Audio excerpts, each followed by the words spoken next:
Hello. Welcome to the Free Bin, the Toledo, Oregon Public Library's podcast. I'm Harrison. I'm Sophia. I'm Cindy. And we have somebody else with us today. Who's there? Hi, this is Joel. Joel is here again. This is the first Joel episode for my co-hosts here. We've had Joel on a couple of times. And Joel has a really fun topic for us today. And before we get to that, though, it's announcement time. Yeah. New news. Okay, breaking news. On September 27th, I almost forgot what month it was. We have two very exciting events. We have the Resource Fair from 10 a.m. to 2 p.m. Come get connected with resources in your community and learn about volunteer opportunities. Come by. It's going to be very fun.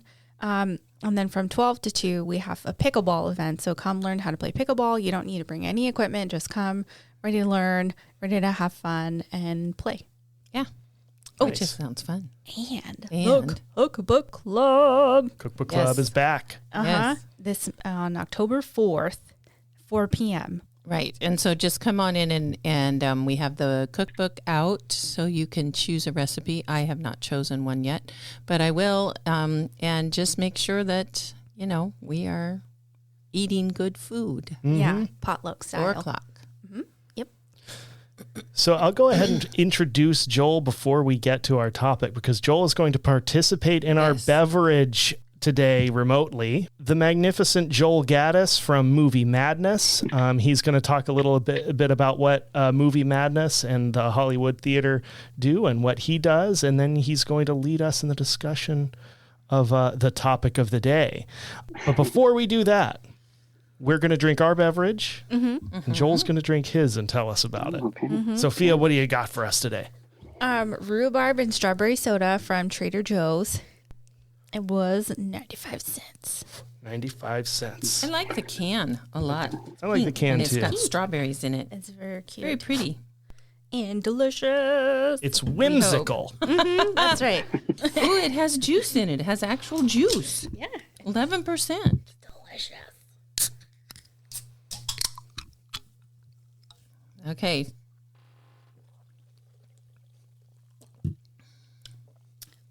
Oh, yeah, it tastes like rhubarb and strawberry. I really taste the rhubarb. It's very rhubarb forward. It's nice.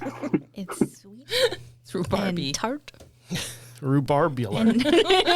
I like it. It's kind of like that rhubarb has a sort of, I don't know, umami kind of thing going to it. A little bit savory, but delicious. Okay. You don't think so? No, I don't. I was thinking, I wasn't sure what, I wasn't aware of what the word was that Harrison used. Oh, umami. Oh, it's like a full feeling in your mouth. Oh, see? I wasn't aware. You get it from like meat or like, have you ever had, when you eat a steak and it just feels really full in your mouth? It's like that. Oh. It's what MSG does. Oh, okay. It doesn't do nice things for me. It's a good thing. It's a good thing. It's a good thing. Okay. All I'll right. take your word for it. Joel, what do you have? I think it's Numi is the brand, maybe. It's a chocolate pu'er black tea that I'm drinking. What is a pu'er tea? Yeah, what does that mean? So it is fermented. That much I know. It's fermented. So it's like a fermented black tea. I'm trying to do like coffee replacement a little bit. So it's supposed to be good for that because it's really high caffeine. Oh. But what I'm finding I'm doing is I'm just drinking coffee and then also having today. So that part's not working, but it's very good. And it is kind of, it's got a little bit of a savory thing going for it. So it maybe has a little umami character as well. Ooh. Nice. All right. It's like sort of the sweet and savory combo. Mm-hmm. Yeah, that's a little bit. Mm-hmm. Very on brand. So we've got some parallels going across here. Yeah, a little bit. Interesting juxtapositions. Yeah. Which, as I understand it, is kind of what we're going to be talking about for our topic today. So I'll let you take over and talk about, for those who haven't aren't familiar with the work you do, kind of what you do, what you've got going on at Movie Madness, and also what we're going to be discussing. Absolutely. Well, first of all, thank you so much for having me on again. Of I'm course. happy to be here. And yeah, I'm Joel, and I work at Movie Madness in Portland, Oregon, which is a video store, and one of the kind of last remaining of any like big size. We've been around since '92, I believe, and a number of years ago, we were purchased by the Hollywood Theater here in Portland, which is a nonprofit, really amazing theater, historical theater. We were purchased by them, so we're now operating under the umbrella of Hollywood Theater. So we're a nonprofit, and I work there. I've been there for a really long time now. I think it's like 13 years. I lose track. But I've worked behind the counter for a long time. I'm now an inventory specialist. So I do process the orders as they come in. We get shipments every week. And I process the orders and do lots of kind of behind the scenes stuff at Movie Madness. So you feed the movies and you wash the movies. I feed the movies. I take take care, but not after midnight. And just don't get them wet. Right. Those things. Yeah. We always keep our movies wet because we don't want them to dry out.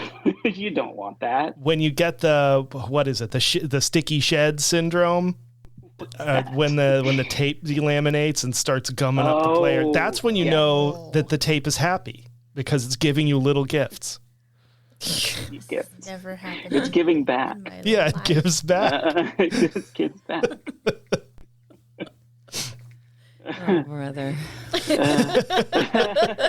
So I have a question about the Hollywood Theater. Where is it located in Portland? And do you guys I saw something on the news a while back about you guys doing something in October, like horror movies or showing or something? Yeah, we are. So the Hollywood it's in the Northeast. It's Northeast Sandy Boulevard in Portland. Mm-hmm. Yeah. So it's on the east side. And we're doing, so the newest program that we're Movie Madness people are excited about is we're doing a Movie Madness Presents at the Hollywood Theater, which is a film series of, it's all curated by staff at Movie Madness. Nice. And it's basically highlighting some of our sections. We have like some really fun sections, including the thing I'll be talking about today, which is Demented Kids. The Demented Kids section. And that was actually the first Movie Madness Presents series that we did. That was last month or so. But that was a Demented Kids series. So we did 3 films from kind of that section or with that theme that's all curated by Movie Madness staff. And it's all highlighting movies that are either unstreamable or hard to stream. So it's like physical media focus. Yeah. Yeah. So is Movie Madness a store? Is it a rental? I mean, I don't know what you guys do. So and I lived in Portland and I don't know. I don't even know but I heard about you. Yeah, for sure. We are a video rental store. Cool. Like old school. Like Blockbuster. Like Blockbuster. Exactly. Better than Blockbuster. Yeah, I bet. We have officially 95,000 titles. Wow. And growing every week. We're getting more stuff. So where in Portland is Movie You're Madness? on Sandy, right? So Hollywood is on Sandy. We're in Southeast. Are you on Belmont? We are on Belmont. Yeah. I know exactly where you. Oh my God! know the spot? Yes. Yeah. I used to walk by there when I went to Slappy Cakes. I used to take my kids to Slappy Cakes, and we'd always walk by Movie Madness. That's Absolutely. Crazy. Yeah, exactly we get a lot of Slappy Cakes people that will waiting for a table and they'll come in and just browse around. Yeah. Awesome. Cool. Yeah. Nice. But yeah, we're a video store, and we now have like, you can walk around with a beer. We have beer that is, you can get beer, soda, snacks, and we also have the Miniplex now in the back, which is a small little movie theater and event space back there now. Yeah. Oh, very cool. Fun. Yeah. That's cool. Okay, so the Hollywood Theater's separate. They're just your umbrella that you are under. They are, yeah. As a nonprofit. Oh, okay. Yeah. Cool. Yeah. I'll have to, next time I'm in Portland, to make a trip to Movie Madness. That's right. Just, to look and see and say, I've been there. Yeah. So tell us about Demented Kids. Demented Kids. I think I know a few. You know some personally? Sorry.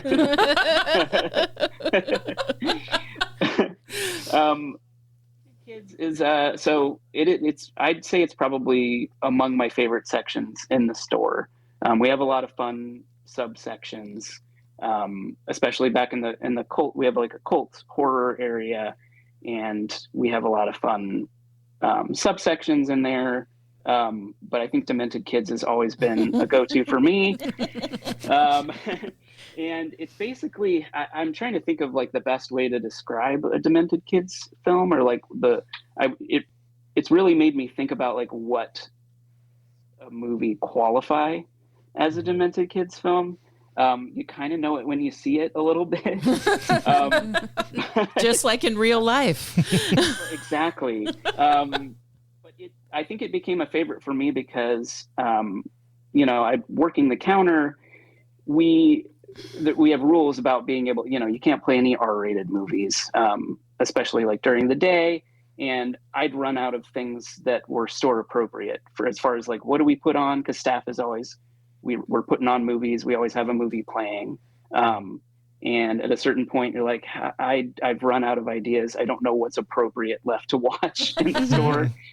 Demented Kids would always offer an interesting thing because it's totally it's appropriate, but it has this feeling of like, this feels off or wrong or weird somehow. And so those movies were always fun to put on because it would get reactions from people, and they'd be like, what are you watching? What is this? What is happening?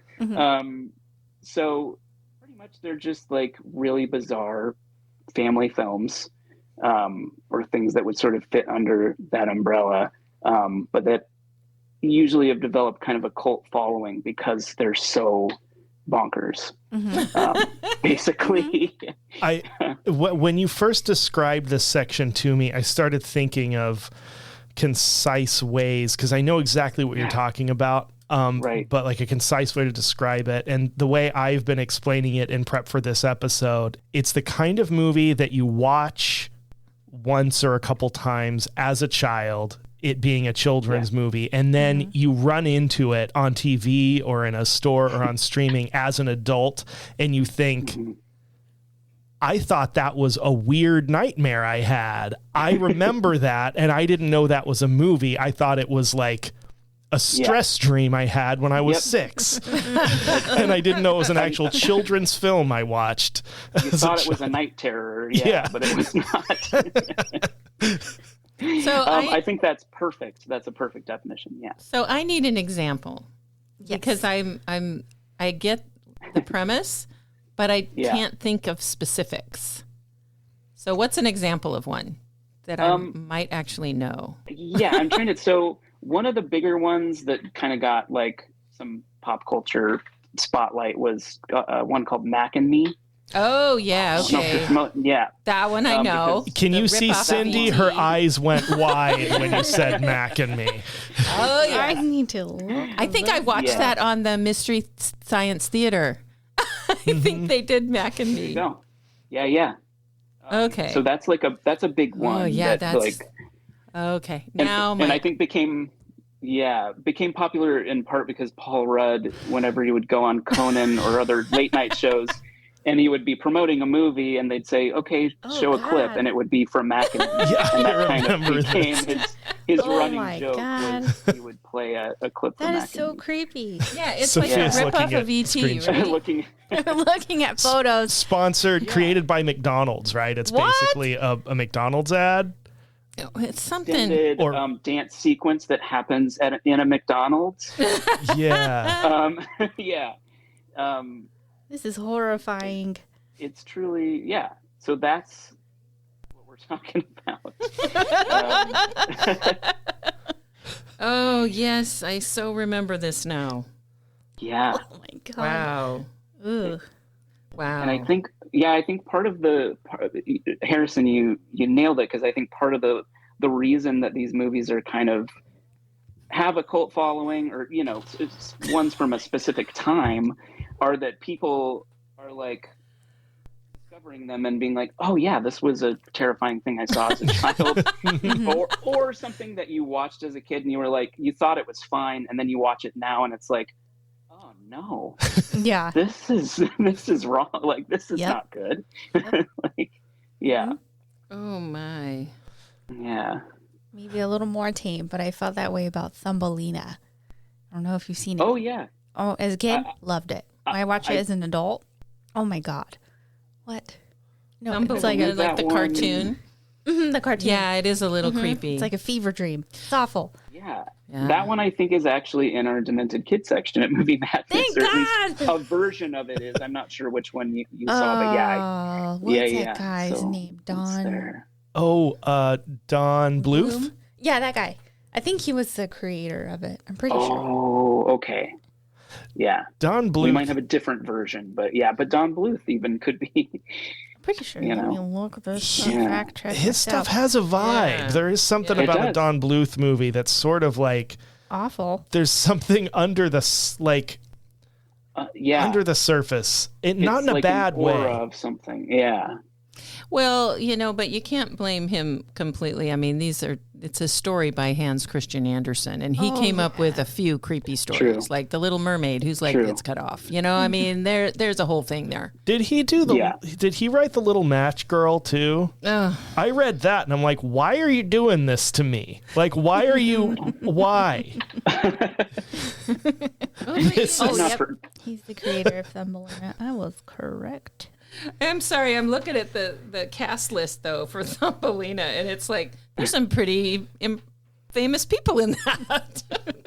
Yeah. It's like, I'm curious about what version you guys have of Thumbelina. Yeah, because I think we have different versions. So the Don Bluth one, I think it's just in our family section. yeah. But then I think there is another version of Thumbelina that exists in the Demented Kids. I bet there is. Haven't seen it, can't vouch for it, but yeah, I think it's there. So what are some of the treasures you have in that selection that we might not be able to encounter elsewhere?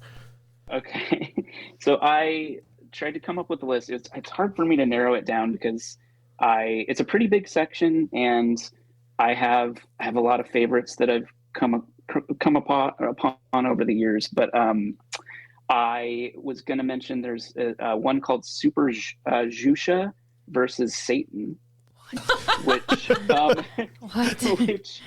is it was actually one of the selections for the Movie Madness Presents for the Demented Kids. So this actually did play on a big screen recently, and it is a Portuguese film. Xuxa is like a Portuguese kind of kids film. Known person from, I want to say the 80s and 90s probably. And it's pretty indescribable. It's definitely a fever dream. It brings in elements of like Labyrinth, but it's much darker and stranger. And it's just kind of a wide awake nightmare. No. Yeah. No. So that's a favorite. There's also one called Body Troopers. That is I believe it's Finnish. And it's a kids film from the 80s, and it's kind of like it's sort of a riff on Magic School Bus, because it's basically these kids get shrunk down and go inside of a body. But it's like the European horror version of a Magic School Bus episode. Really disturbing, it's slimy. It's almost like body horror. It's really nightmarish. Okay. But it's for kids. I Googled this, and this is what Google says about the plot. It's a shrunken boy travels through his grandfather's body to remove a kidney stone. That's what it is. That's exactly it. That's it. Do you learn a lot along the way? Is it at least? I don't think so. Oh, yeah. No, Yeah. just about fear. Just you learn about your fear. There's nothing about anatomy or health that's learned. It's just the kid's just going through his granddad's body going, He's ew, going through his... ew, oh. Oh no. Yeah, I think did they make the kidney stone like a real thing, like a living being kind of thing that he has to fight? Question. It's one. So a lot of these movies, I realize I've seen them in the store. Like I've put them on in the store at Movie Madness. Some of them I haven't had the heart to like bring home and actually watch and like sit down and watch the whole thing.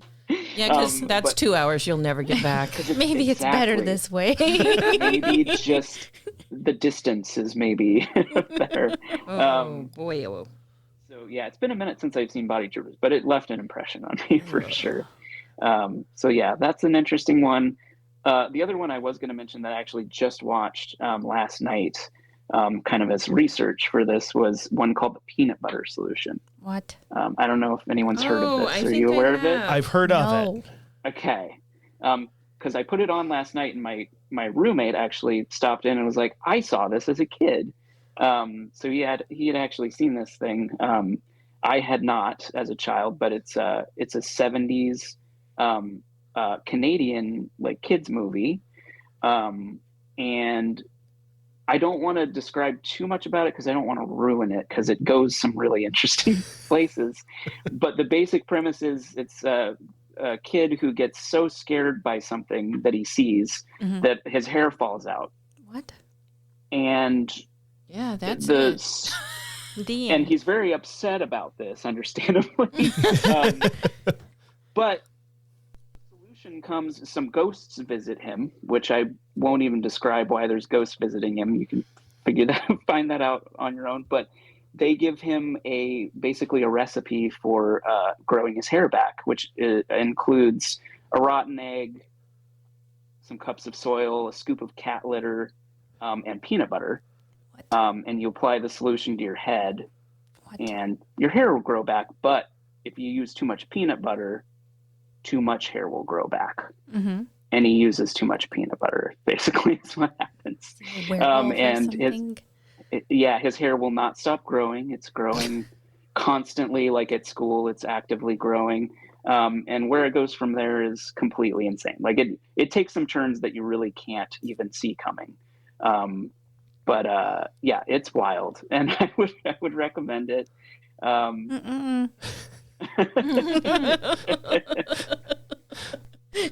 I've got to see it. I've heard about it before as like one of the weirdest kids films ever made, but I've yet to watch it. I would say it's worth watching because it actually is like it's well shot. It looks really nice. It has like I have a soft spot for 70s movies and the way they look, and this one is really, really nice. It's very nicely shot. But yeah, it slowly falls apart into a place where you're like, I can't believe we're here now. I've heard it described as like a David Lynch kids movie, and it kind of does have a little of that like vibe to it. So I would say, it did win an award though. For what? Worst movie? No, Family Film Festival award winner, according to the Wikipedia. Wow. I watched 2 movies in research for this episode. One I can't really say I watched, but I tried. And that was a movie called A Talking Cat. Yeah. I'm inflecting it in that way because it's a talking cat, I think, ! Yeah.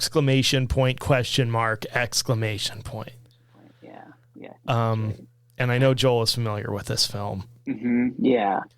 Yeah, that's one that I put on at the store and was like, I don't need to ever bring this home and watch it.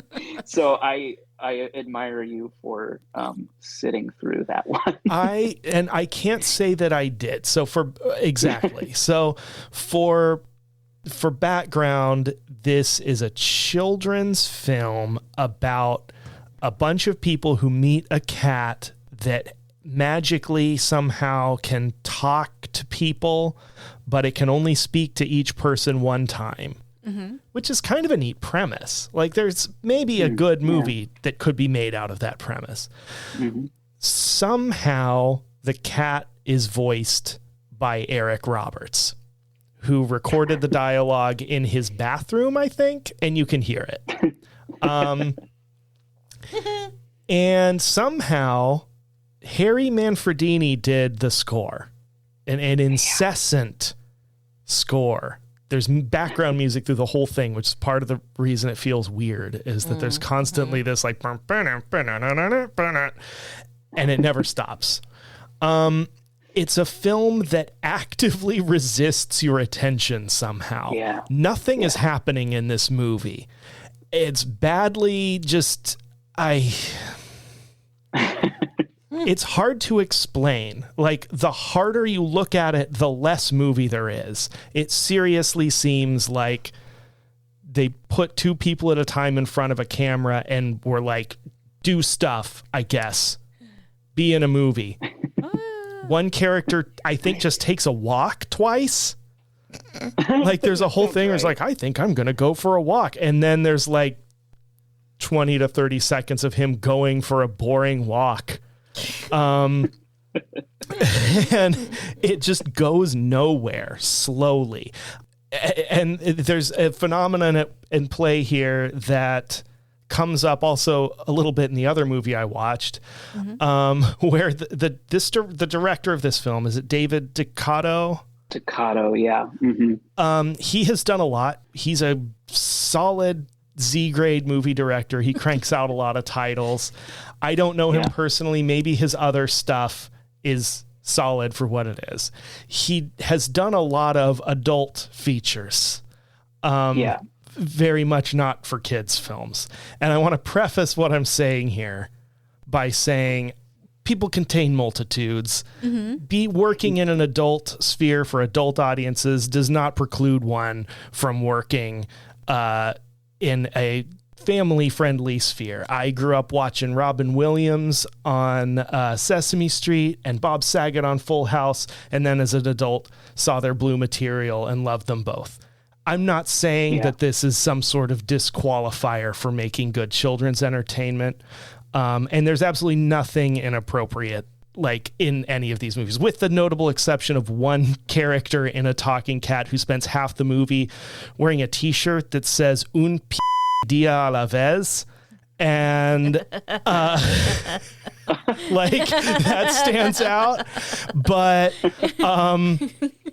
otherwise, yeah, so that's all to preface what I'm about to say, which is sometimes in the creative sphere, we develop habits, right? You pick up your guitar and your hands just start playing the blues scale thing that you're used to, that sort of thing. I think part of what makes this movie so off-putting is that the way things are shot, the way there's like everything is arranged, feels like a cheap adult picture, even though there's nothing unfamily friendly going on. Yeah. And so it just has a weird vibe because he's framing things, the even like the equipment, the lighting, everything, and it's all in his house, right? Like every movie that he makes.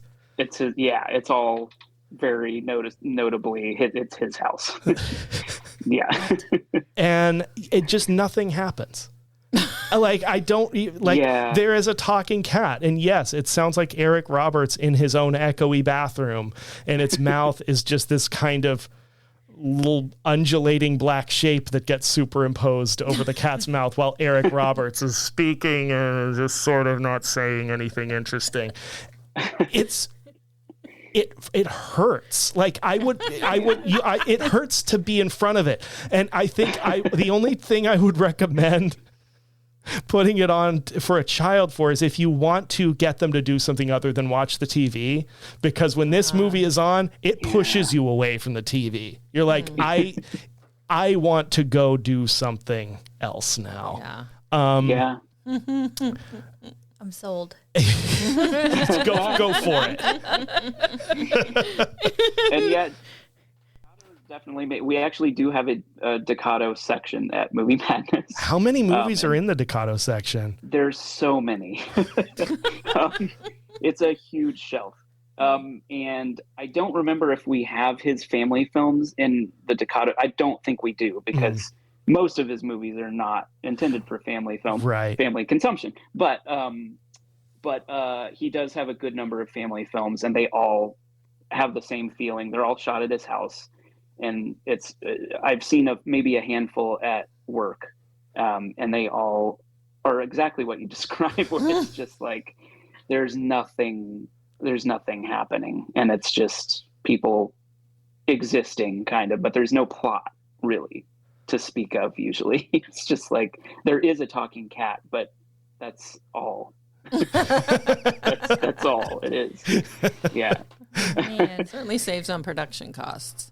Yeah. I mean, I don't know. I'd say the cost of the talking cat effect is probably, I don't know, 3.5 minutes in having a like kind of an oval, a black oval flop around over the lips of the cat. Yeah.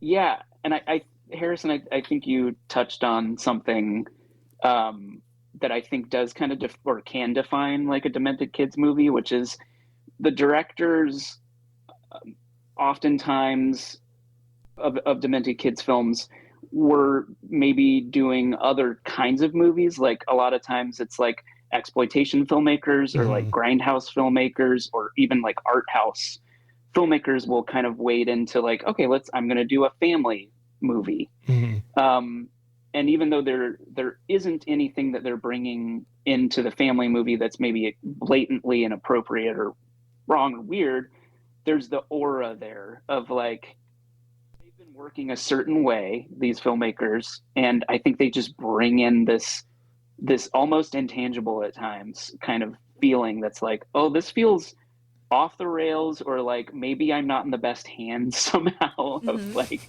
it just feels there's definitely a quality that's like, this feels like it could just go so wrong. Yeah, I think there are a couple scenes in particular in a talking cat where it feels like he was just almost like muscle memory, like having a scene where it's like a couple of dudes talking, and one of them's in the pool and one of them comes up on him and they're having a conversation, and it's like, I feel like they just started shooting this and improvising this scene and then all realized they can't end the scene the way they're used to, and are just like trying to make small talk and then find a reason for one of the characters to just leave instead of doing the next thing. And it's just very strange. Yeah, it's odd. Another one I was gonna mention is one called Treasure Train, and I think it's also known as Odyssey of the Pacific. It has a few names, but it's another one that I found recently in Demented Kids, and I watched it and was like, okay, there's nothing blatantly weird. The basic premise is a family takes in a Cambodian refugee, and he's living with the family, and the kids become friends, and they start playing at like an abandoned like railroad station, where of course they find Ernest Borgnine, who's there being always Ernest Borgnine in it. But he ends up being like a magical train conductor, and they end up going on this magical train journey to Cambodia. And it's one of those movies that is weird and strange, and it just has a feeling. And then I look it up, and it's directed by Fernando Arrabal, who I recognize because he was part of a film movement in the 60s or 70s called the Panic Movement, along with Alejandro Jodorowsky. You might be familiar with. So they started this film movement that's like these ultra extreme, like art house, surrealist films that are meant to shock, and have some of the, I watched one of his films, and it has like some of the most shocking images you could imagine, really upsetting stuff. And it's, completely surreal and off the rails. And he's directing a kids movie now. And you get a quality there, even though there's nothing completely, it's maybe a little weird, a little dark at points, but it's definitely a family movie, but it just has this feeling. And then you get the context, and it's like, oh, okay. Well, that makes sense now. Yeah.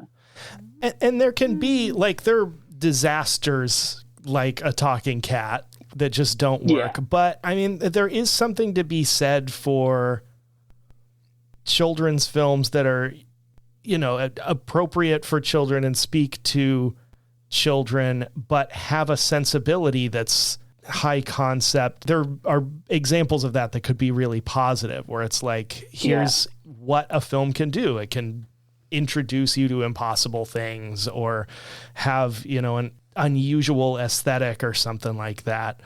I remember something I read Sherry Lewis said years ago about how like children's entertainment, the worst thing it can do, and I'm paraphrasing here, is like talk down to kids. That you do have to engage where they are, but you have to treat kids with respect and create art that it acknowledges and respects your audience. And that if you just try to like simplify or what you're doing, it does a disservice to kids as an audience. But I mean, that your mileage may vary, because that could that could give you nightmares, or it can expand your sense of what art can do. Right. Yeah. Could be both. Could be both. Yeah. Could be both. Yeah. I started to think a little bit about like why exactly, like something like E.T.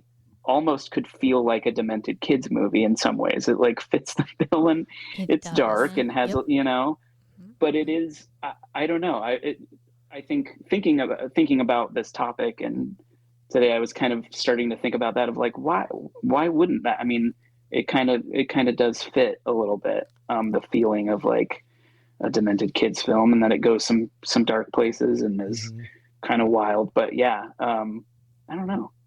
I think part of it, and this is just me,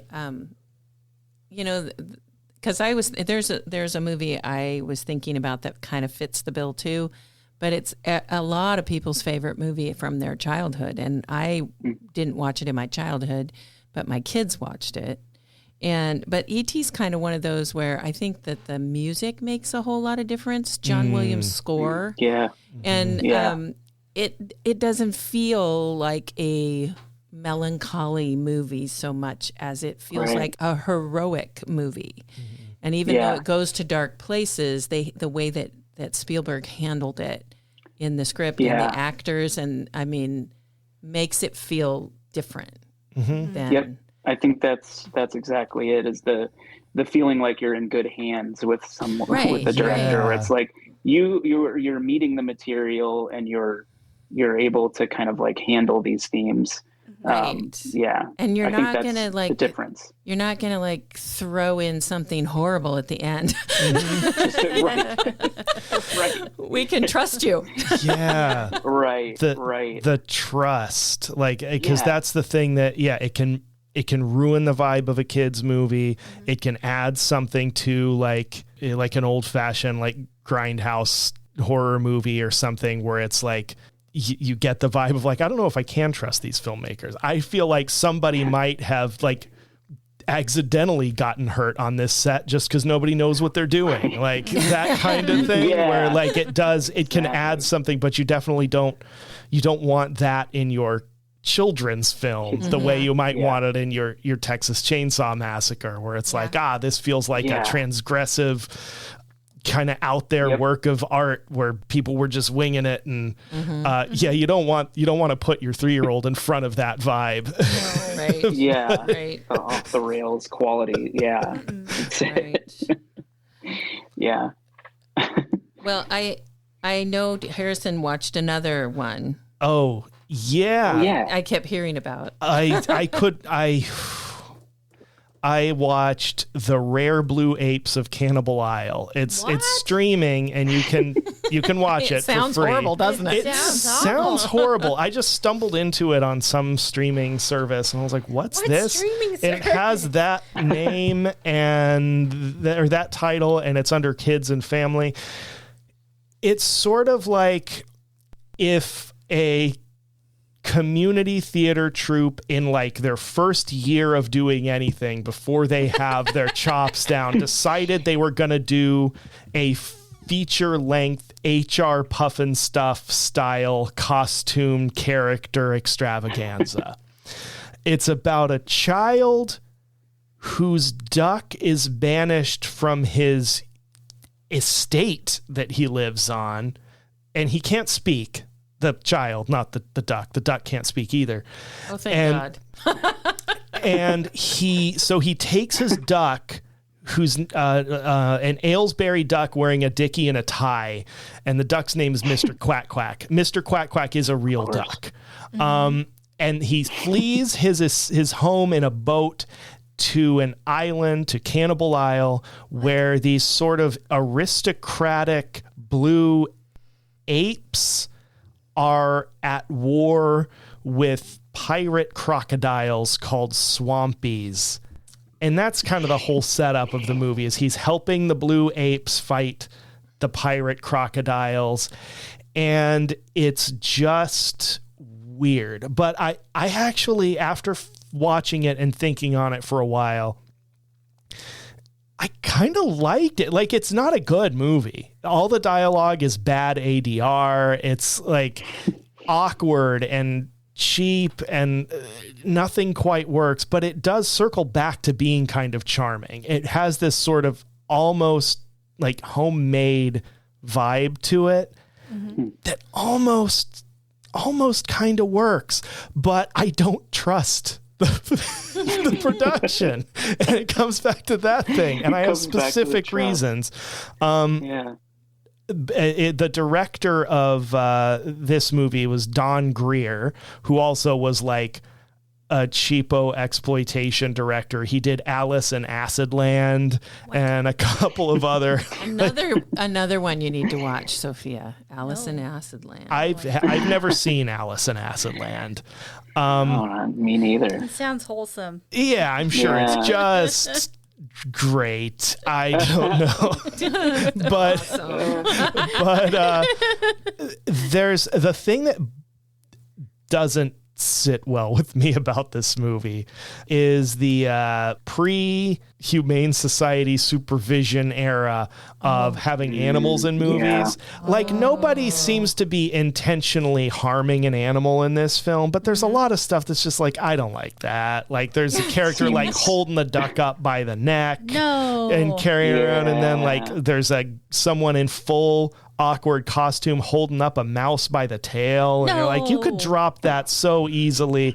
But it's not uncommon for, like, I think it was 75, and there are a lot of movies of that era that you watch and it definitely takes me out of it to be like, did that guy just actually kick a dog? Like, that kind of stuff, where it's nothing really extreme, but still just like, no, I don't want to. That seems like that animal, somebody needs to be taking care of that animal better. Like, that is one of those things that can take me right out of a movie. And even though there's nothing really bad, like some of the things we talked on our last episode that we did together about some of those Italian cannibal films, but there's a scene at the end that's like, it floored me. It's the very last scene where he returns. Of course, not to spoil this movie, but the blue apes prevail, and they blow up the Swampy's pirate boat, and everything's happy, and they sing a really just bad song. Although it's a musical. Yes, I see that. I was going to ask you about that. It's a musical on top of all of this. Yeah, it's all just, but He comes back with Mr. Quack Quack, and so he runs back up the path and he embraces his family and everything's fine again, you know. But as he runs to embrace his family, he's holding Mr. Quack Quack, running, and just tosses the duck aside. What? He doesn't like slam the duck, but it's the same motion of like if you just drove hard into left field and just tossed the bat and head for first. It's that kind of emotion. He just tosses the duck, who is then immediately accidentally like kicked / stepped on by another actor, and it just hard cuts to the next shot. And I'm like, what did I just see? Meanwhile, it's all, you know, like, oh, yay, everybody's home. I'm like, the duck, somebody help the duck. And then in the next scene, like the one thing that makes me feel better is the very next shot, and this is predicated on my assumption that they didn't invest enough into this to shoot out of sequence. I feel like they probably shot just in a linear fashion, or at least I'm telling myself that. But in the next shot, as the boy is continuing on, the duck is just like running across the field, just like, I don't know where I'm going, but I'm getting out of here. And it feels like it's a subsequent shot. I don't know if I'm just telling myself that, and maybe they like well, it's whatever helps go you to the vet. Yeah. But it's just it's weird, and like, but it's definitely better than a talking cat.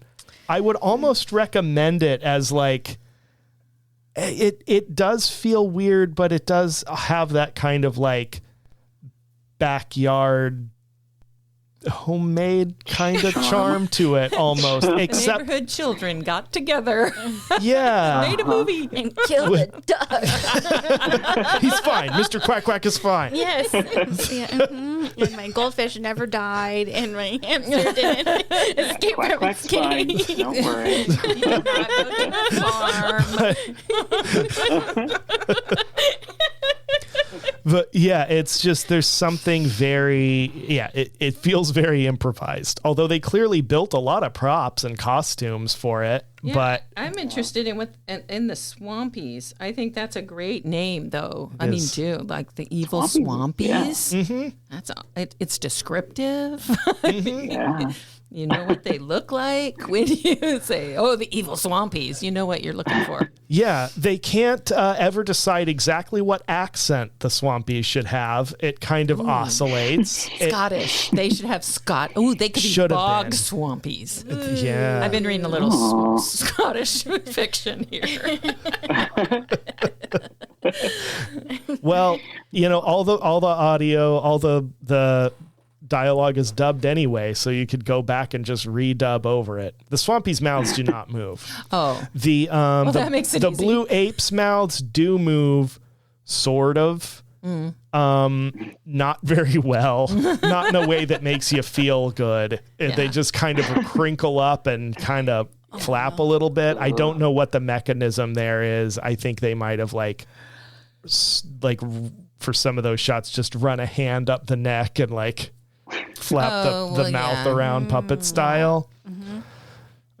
Yeah. Sure. Whatever works. Whatever kind of works. Whatever's cheap. Kind of works. Yeah. No, you actually stumped me on that movie. I had never heard of that one. And Run, get that for your collection. So, yeah. And I don't think I've ever stumped Joel on a movie before. Something to be proud of. Well, I had a movie that this whole thing made me think of, and it's one that I may get some pushback on. That's okay. You don't have to hate it just because I don't like it. It's The Never Ending Story. Oh, yeah. Yeah. Because it's a little disturbing in the fact that, first of all, anything about kids where they're getting bullied and pushed around, I'm not real fond of. But I always thought as an adult, as I'm watching my kids watch it, and I'm a puppeteer and so I'm aware of those special effects, and they were amazing. I mean, it's like the movie Labyrinth or the Henson movie. That name escapes me. I can't remember. Anyway, I just didn't like it. It gave me creepy vibes. And then, the premise is that this kid is the only hope that this whole world has for keeping the nothingness away from them. I mean, that's pretty nihilistic. Yeah. And it is really kind of dark when you think about it in terms. It is. I mean, I think that movie in particular, like a lot of people were scarred by the Artax, the horse. Oh, the horse dies, right? The fog of, eternal sadness or whatever. Right. Like, I mean, it's awful. Super dark. But that is a movie that it's like, I think it could totally, like, I think it's very subjective what constitutes a Demented Kids film. And that movie definitely, but it's one I grew up watching and I certainly loved it. But it's like, absolutely, it does fit the bill of that. Yeah. Like, right. Yeah. Right. I think I'm kind of drawing a tighter bead on kind of what I was thinking about before, but it is that thing, like some of those Don Bluth movies also have, where all of them, it's like it's speaking to children, but it's coming from a place of like adult pain. Yeah. Like there's a sadness and a weariness and an awareness that's like not, again, it's packaged in a way that's accessible to children and appropriate for the audience, but it's like, here are ways the world can hurt you. And let's be frank, like leave that on the table, that a lot of films are maybe maybe ordinarily we'd want to protect kids from that in a piece of popular entertainment, but there are some film making traditions that are like, let's let kids have that. Let's have a safe place where we can put that on the table. And it can be a very unsettling for adults, but for kids too, especially if you're not used to seeing that laid out there, like themes of loss and abandonment and all of these things. It can. Right. Oh, Sophia. This made me think of a lot of kids' movies that were demented. And so I was thinking Thumbelina. I was thinking The Secret of Neve. Is that how you say it? Secret of Nim. The Secret of Nim. Yeah. American Tail, Rockadoodle. Those are all the movies that. There was another one I don't know. Anyway, all of those came to mind when you brought up this topic, and then I just looked up Don Bluth movies, and they were all made by him. So, I don't forgive you, Don Bluth, for giving me nightmares and making me sad. They do feel weird. Like it. Now that you mention it too, all the Don Bluth movies have that quality that just is. It's weird vibes. Weird vibes. Yeah. Secret of Nim in particular, I think is like pretty grim. I really liked it again, but like it's some of the theme. I mean, animal testing and there's a lot of kind of violence. It gets kind of intense and scary, and Okay, I'm going to throw out Chicken Run. Do you remember Chicken Run? I like Chicken Run. I love Chicken Run, but when you think about it, What was Chicken yeah, it was an Aardman, right?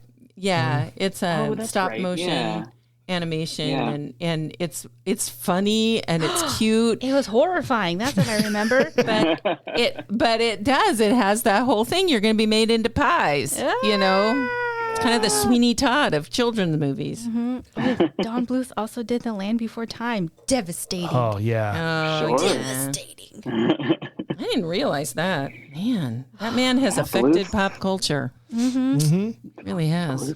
Brought it, yeah.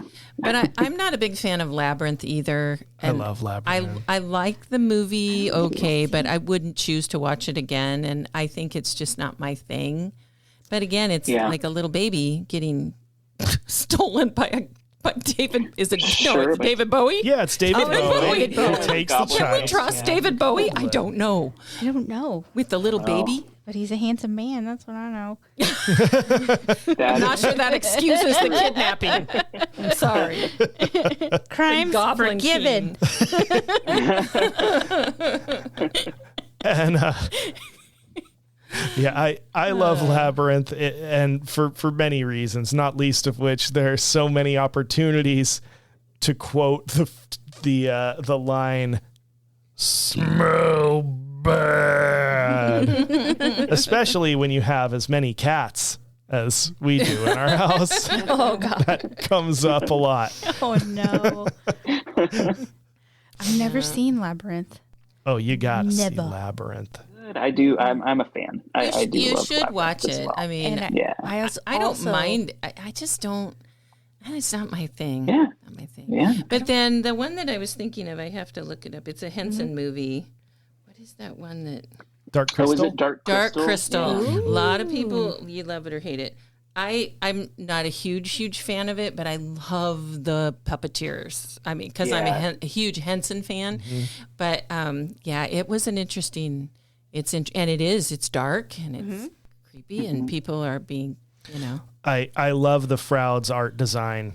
Like on Labyrinth, Dark Crystal, anything. The Smashed Fairy books that Brian Froude did. Like, Oh yeah.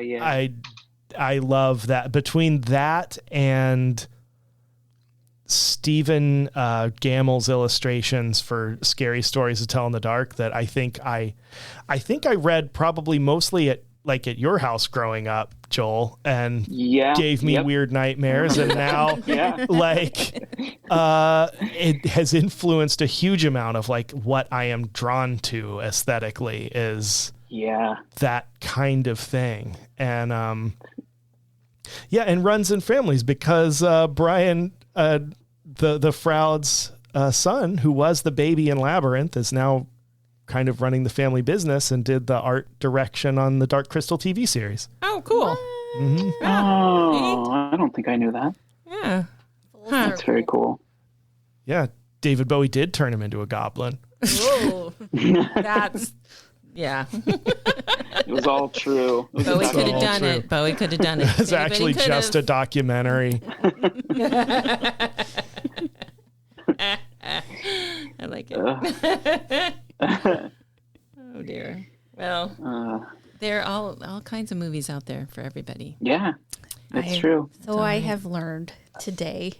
Right. I will say that one of my jobs at Movie Madness is when things move sections, if people find movies that are like, oh, this should go in this section, I'm usually the one who is in charge of that. And the pipeline from family to Demented Kids is huge. It's like every week my coworkers are like, you gotta put this in Demented Kids.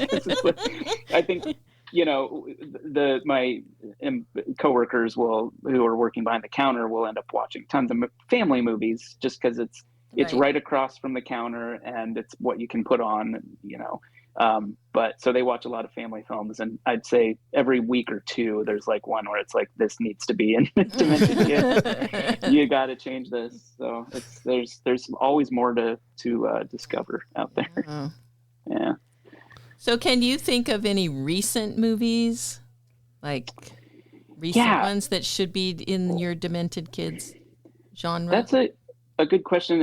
It made me think that I feel like there was more, and maybe I'm wrong about this, but it feels like there were more movies in the 70s that would fit in there just because there were less restrictions or people were, it was a little more Wild West. Right. And so I almost feel like it doesn't happen as much, but I think it's still happening. It's just maybe not as visible, or I don't know. There are a lot of direct to video, we get a lot of weird CG, computer animated stuff now. That's family stuff that I think could probably fit in Demented Kids because it's just so poorly done and it's just completely kind of an obvious cash grab or something. But that is just just not right. It's just not right. It's just not right. So yeah, I think it's still happening, but part of me wants to say that I feel like the 70s and 80s were such a ripe time for Demented Kids Creepy films. movies. Yeah. Gremlins. Yeah, exactly. Gives me nightmares. I think it might be because that we're not seeing as many is because the kids who watch those movies in the 70s are now making movies.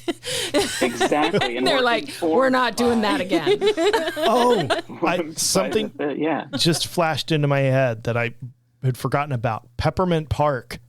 What? Peppermint Park? What is that? That kind of rings a bell. What is that? Go ahead and just Google Peppermint Park. You can find some episodes online. It was, I think, 1980s.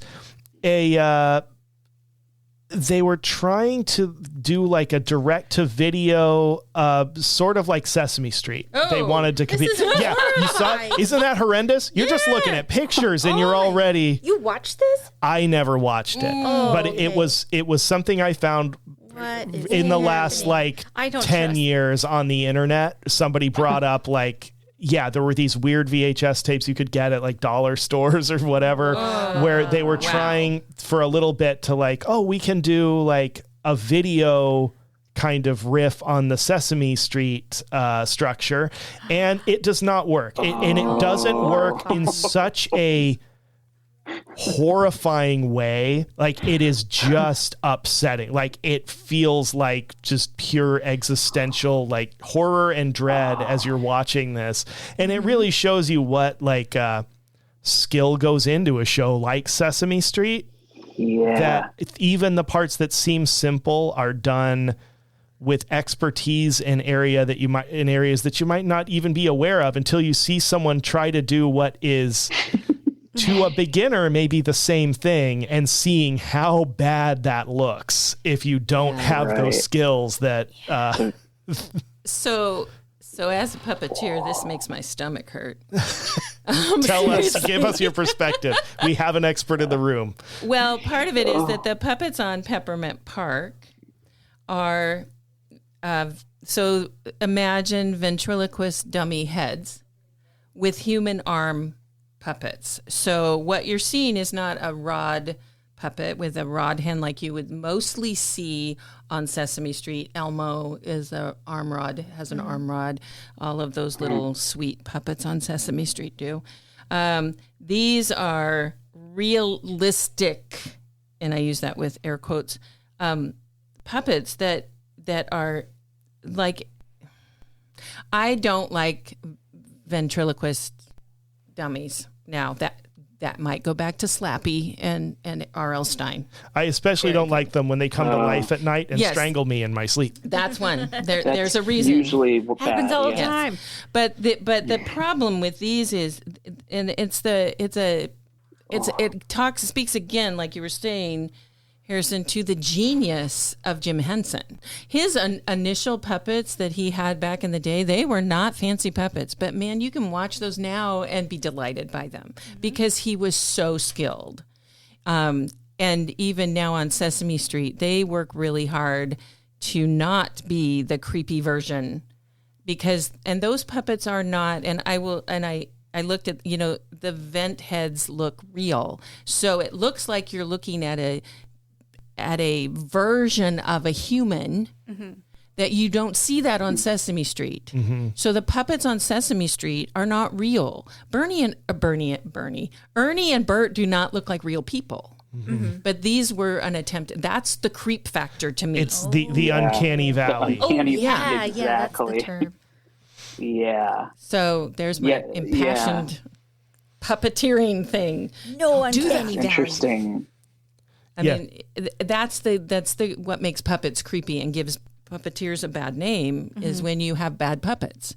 But if you put a monster puppet or you put a cute little red monster with a sweet voice, or even Oscar the Grouch, who's the bad guy, there's no bad guys on Sesame Street, you're not going to get that same creep factor that you would get from someone with a ventriloquist dummy. And no offense to Vince, because honestly, the guys, they're the best. But the good vents that I know are not, they don't use those kind of puppets anymore.